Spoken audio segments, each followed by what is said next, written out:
A continuación resolveremos el siguiente ejemplo. El ejemplo dice lo siguiente. Un avión viaja con una rapidez constante de 110 metros partido por segundo a lo largo de la trayectoria que se muestra en la figura. Determine su aceleración cuando llega al punto A, cuyas coordenadas son las que se indican ahí, 80,0 metros. Expresa la aceleración en coordenadas intrínsecas y en coordenadas cartesianas. Para resolver este problema, su solución es la siguiente.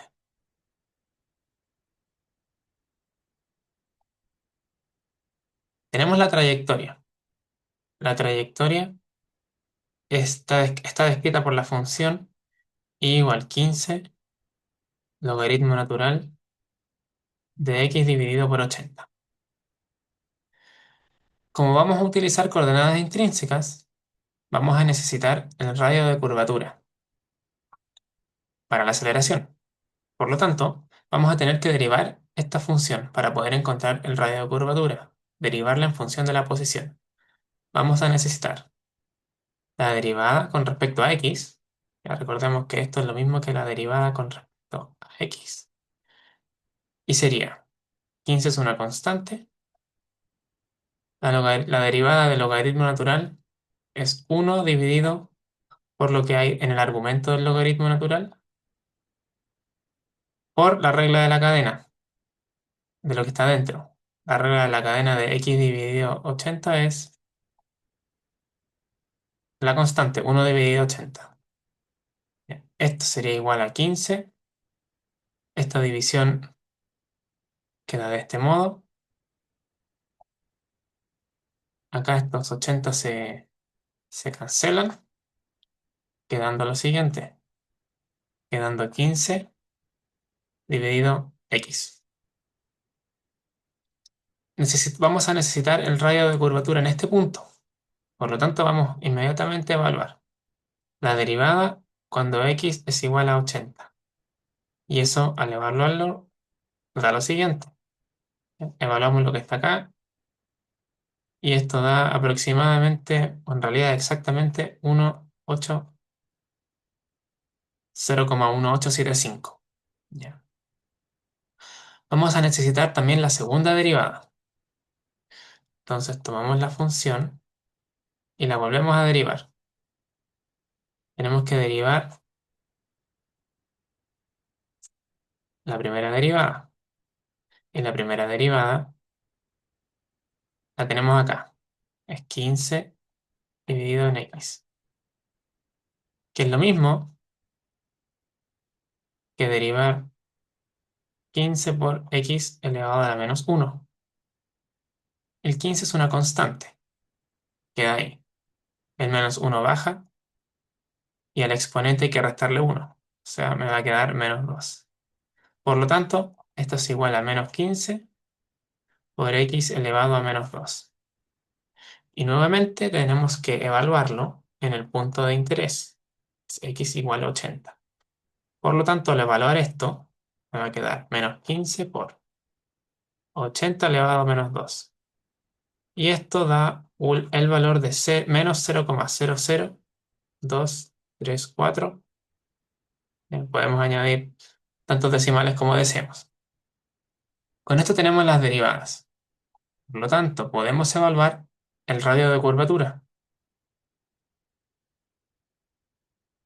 Radio de curvatura queda, ¿ya?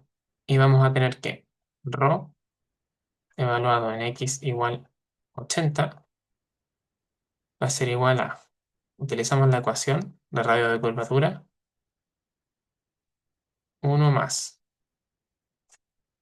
la primera derivada evaluada en el punto que nos interesa, ya lo calculamos, esto elevado al cuadrado y todo esto elevado a 3 medios, dividido por el valor absoluto de la segunda derivada evaluada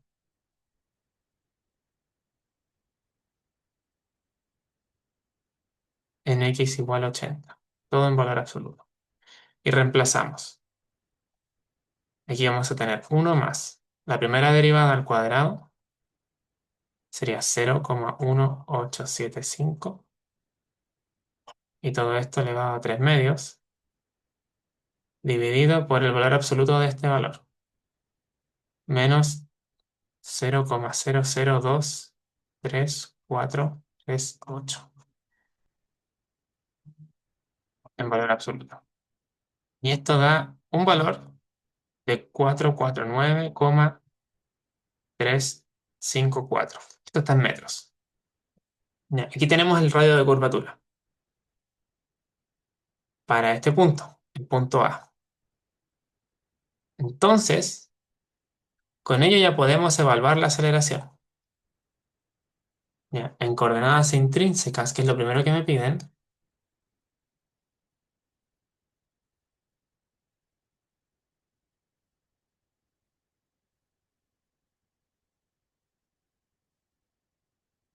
vamos a tener lo siguiente. Ya vamos a hacer aquí un dibujo. Tenemos los ejes.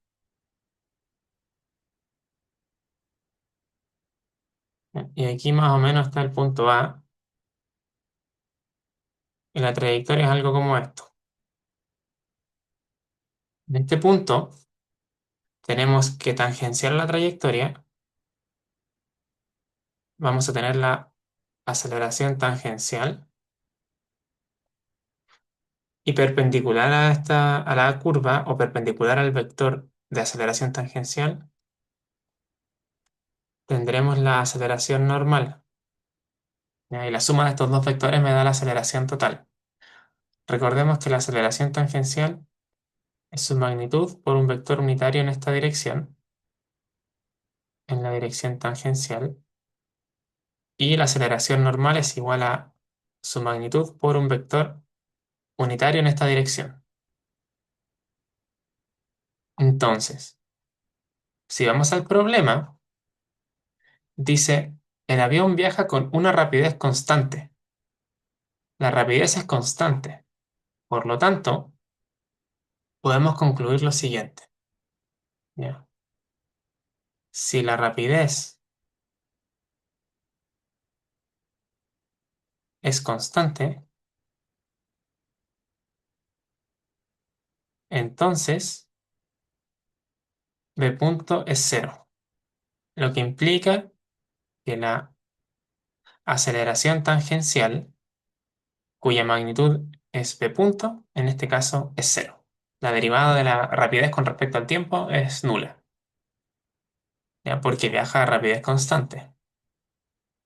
La aceleración normal, su magnitud, la magnitud de esta componente equivale a la rapidez al cuadrado dividido el radio de curvatura.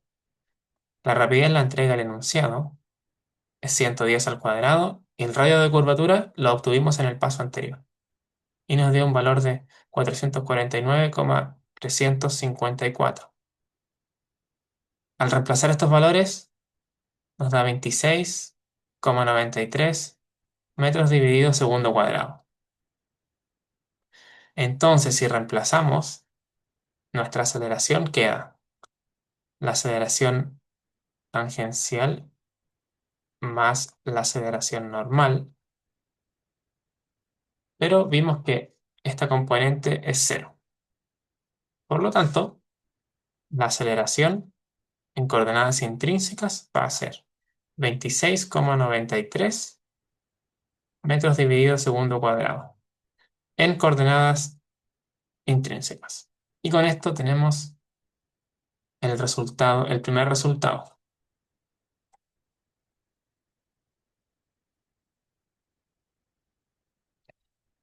No olvidemos que nos están pidiendo también la aceleración en coordenadas cartesianas. Ya acabamos de responder la letra A. Nos queda la letra B. Para poder transformar esta aceleración en coordenadas cartesianas, hay que transformar el vector unitario E sub n en coordenadas cartesianas. Para ello, vamos a utilizar este dibujo.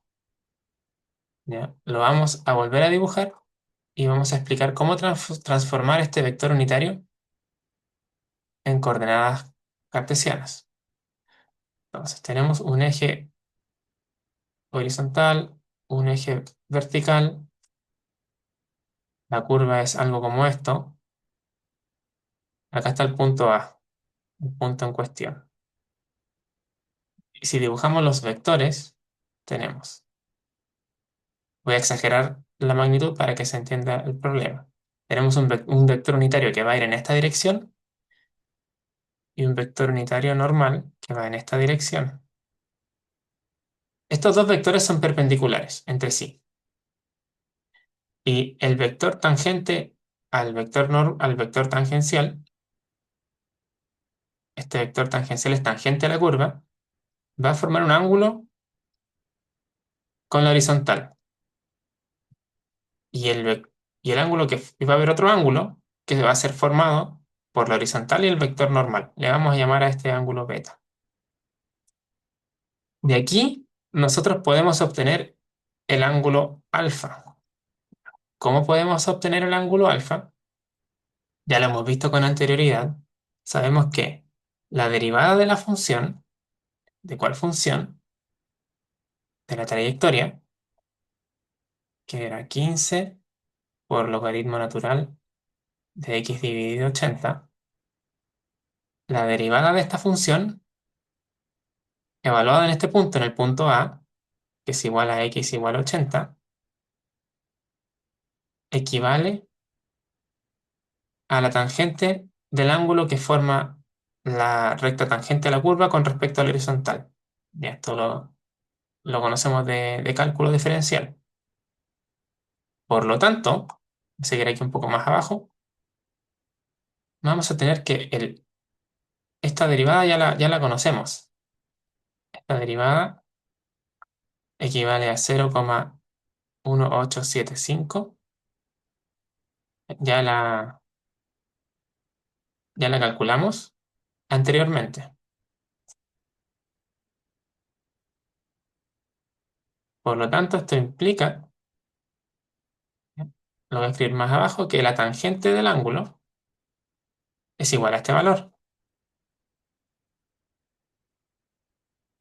Por lo tanto, el ángulo será la función inversa de la tangente evaluada en este número. Y si ingresamos estos valores en la calculadora, nos da un valor de 10,61 grados. Quiere decir que este ángulo alfa equivale a ese valor, 10,61 grados. Y beta tendrá que ser el complemento del ángulo, ya que estos dos vectores son perpendiculares. El vector tangente a la curva y el vector normal. Entonces, al ser perpendiculares, estos dos ángulos deben sumar 90. Entonces sabemos que si ambos ángulos suman 90, ¿ya?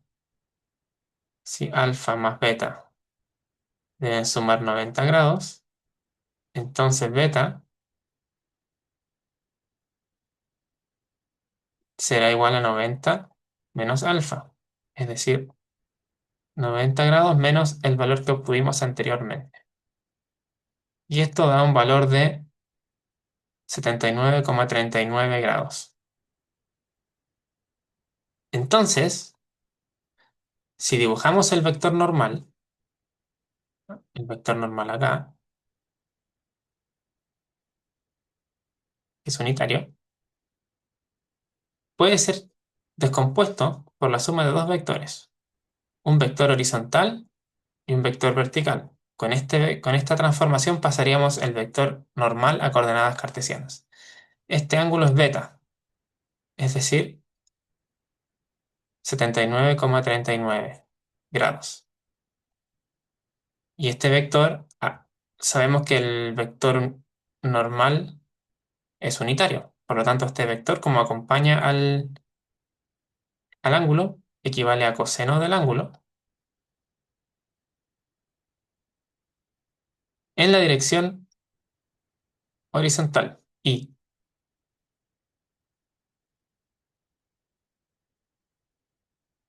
el vector vertical tendrá una magnitud seno del ángulo, porque está opuesto al ángulo, en la dirección J pero como va hacia abajo es negativo. No olvidar que el vector E sub n es unitario. Ya, la hipotenusa de este triángulo vale 1 y sus catetos valen lo que acabamos de escribir. Por lo tanto, de aquí concluimos que el vector E sub n puede ser escrito como la suma de estos dos vectores.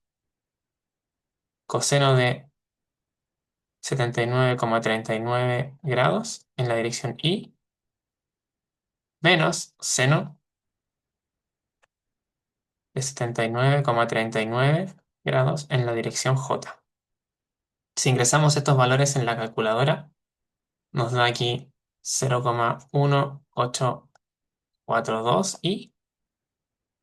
y aquí da 0,9829j. Por lo tanto, ya podemos encontrar la aceleración en coordenadas cartesianas. La aceleración está acá. Basta con reemplazar este E sub n por lo que tenemos acá. Me explico. Ya. Entonces, en coordenadas